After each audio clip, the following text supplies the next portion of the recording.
Windows 11 суулгах гээд танд флаш драйв байхад хангалттай. Юуны өмнө флашн дээр үйлдэл системээ бэлтгэцгээе. Эхлээд та дурын веб хүч рүү ороод download Windows 11 гэж хайх хэрэгтэй. Хамгийн ихэнд Microsoft-ийн линк гарч ирнэ. Та түүн дээр дараад download Windows 11 гэсэн хуудас руу орно. Түүний дараа Create Windows Installation Media дээр download-наа дараарай. Setup-ийн файлыг нээсний дараа та Next дараад ISO файлыг сонгоод Next дараад ISO суулгах газраа сонгосны дараа та файлаа татчихна гэсэн. ISO-го татчихсны дараа Rufus гэж бичээрэй. Хамгийн ихэнд гарч ирсэн линк дээр дараад Rufus 4.9-ийг татна. Програмаа нээгээд флашаа зургаарай. Rufus-а нээгээд Windows 11-ийн файлыг сонгоод Start дарсны дараа та Remove Requirement for Online Microsoft Account-ыг дараад OK дараад эхлүүлнэ.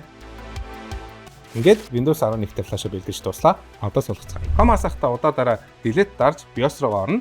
BIOS-ийн Easy mode дээр байвал UEFI USB partition хамгийн нэгт байж хэвээр. Эсвэл та F6 дараад Advanced mode дотор boot-ийн option 1 дээр мөн адил UEFI USB partition 1 дээр байх хэвээр.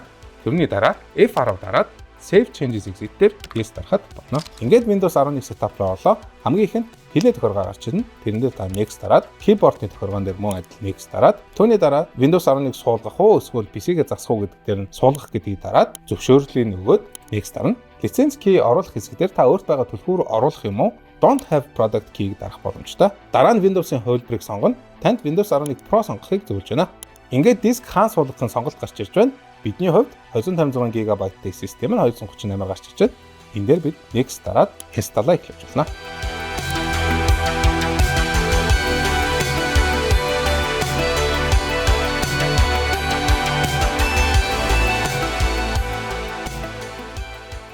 Ингээд Windows 11-ийн сүүлийн setup-ийг гарч ирлээ. Бүсдээр нь та Монголыг сонгоод Yes дарна. Keyboard нь одоохондоо чухал биш. Та шууд үргэлжлүүлээд skip-лэх боломжтой. Интернетийн шаардлага одоохондоо байхгүй. Тэр бид нэр I don't have internet дарна. Та дурын аккаунтын нэр оруулах боломжтой. Бид high-tech гэж өглөө.